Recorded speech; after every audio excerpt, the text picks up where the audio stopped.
All progress happens outside of the comfort zone. Anything that is worthwhile always lies upstream. And to access it, we do need to tolerate a certain amount of discomfort. In the spiritual realm, we call this voluntary austerity or tapasya. Everything has a price to it. There are no free lunches.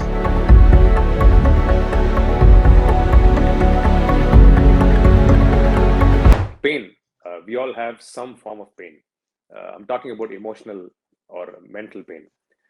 So, how important is pain for a person to grow as a human being? How important is it? It is for us to learn, or to have the right tools to handle pain. And how important is it, Hmm. Swamiji? Yes, Dr. Ashwin, that is a question that's very dear to my heart. Because if we don't have this mindset of tolerating pain, and if we live by the philosophy of doing what gives us the pleasure in the moment, the consequence is we'll be surfing the internet when we should be exercising. We'll be watching Netflix when we should be working. And we'll be eating junk foods when we could eat healthful salads. So the fact is that all progress happens outside of the comfort zone. Anything that is worthwhile always lies upstream. And to access it, we do need to tolerate a certain amount of discomfort.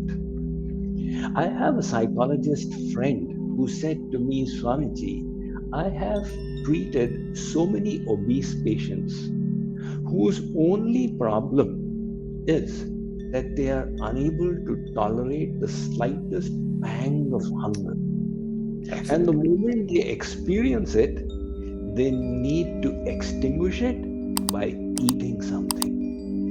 So it does extinguish the momentary pain, but it doesn't come without a cost because they are subjecting themselves to a lifetime of weak health and disease.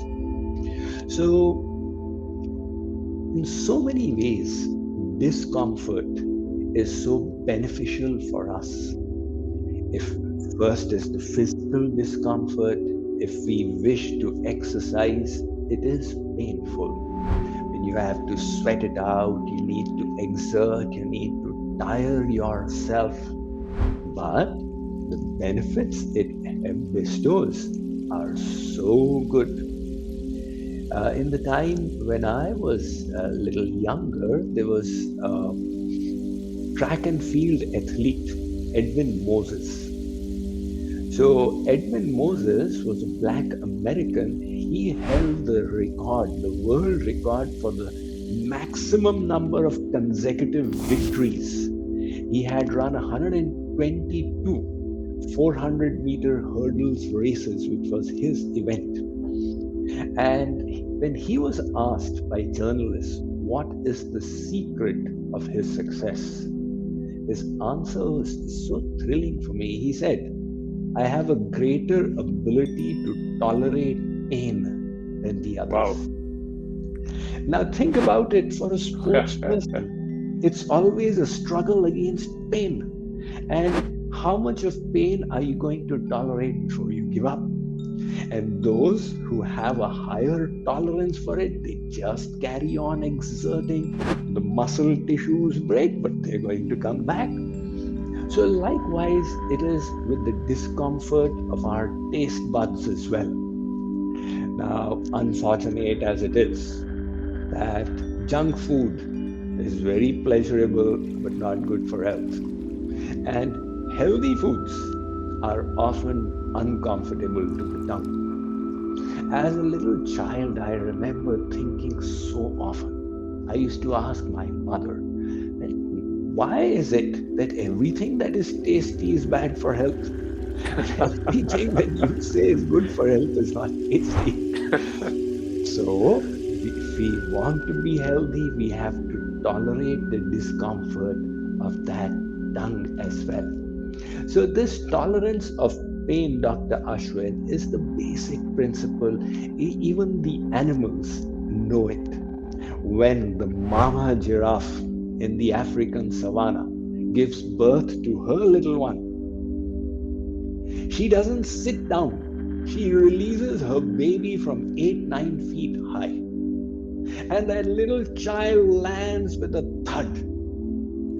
It is painful for that tender body, but the mama takes no pity and with her hard hoofs kicks the child and makes it stand up. But then the child is tottering around and the mama kicks it again, making it roll and stand up. So we may say that mama is so cruel, but the mama knows that we have just a few minutes before the lions are here. Likewise, you must have come across so many patients who say, Doctor, don't do this to me. But you know, this pain, no gain. No gain. Translate in the spiritual realm. No pain, no How, gain. how does it translate in the spiritual realm? In the spiritual realm, we call this voluntary austerity or tapasya.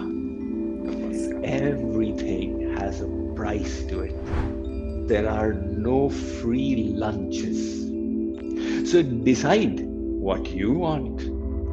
Understand what is the price to pay for it. And then be willing to pay the price. Now, from the spiritual point of view, now Lord Krishna says in the Bhagavad Gita, he says, Sarva dharman parityajya mamekam sharanam raja. He is telling Arjun to make the supreme sacrifice. And he's saying, okay, Arjun, you make the supreme sacrifice. Because without sacrifice, you will never achieve anything higher. And I promise you that you will find the supreme destination. In fact, to take it one step further, I don't know if this is appropriate for your social media, but Saint Kabir again, he says, those who wish to attain the Lord will need to cut off their head and offer it as sacrifice.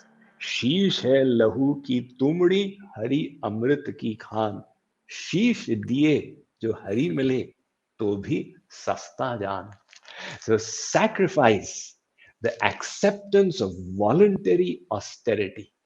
In the Bhagavad Gita, it is presented as yajna, it is presented as tapasya.